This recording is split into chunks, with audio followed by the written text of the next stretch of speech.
बाबासाहेब आंबेडकर निर्देशांवर रवींद्र केस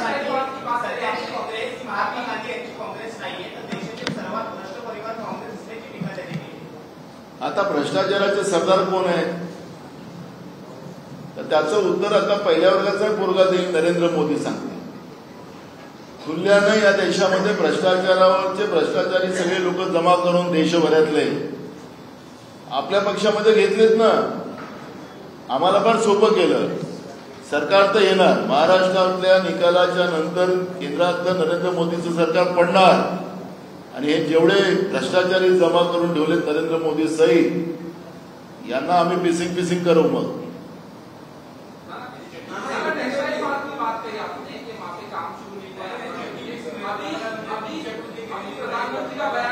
हे सांगितलं ना, सगळे भ्रष्टाचारी जमा केले। भ्रष्टाचाराचा सरदार पहिल्या वर्गाचा पोरगा उत्तर देतो, नरेंद्र मोदी सांगतात, त्याचं उत्तरच आता सगळं झालं। म्हणून ते दुसऱ्या भ्रष्टाचाराचा आरोप करू शकत नाही। आणि गांधी परिवाराच्या बद्दल तर त्यांनी बोलूच नाही, सूर्यावर थुकल्यासारखं होतं।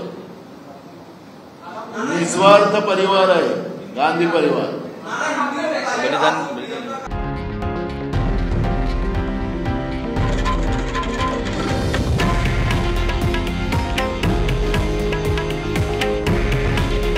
हे आहे देशातील नंबर 1 न्यूज नेटवर्क आणि आपण पाहत आहात TV9 मराठी। काळजी तुमची, हित महाराष्ट्राचं।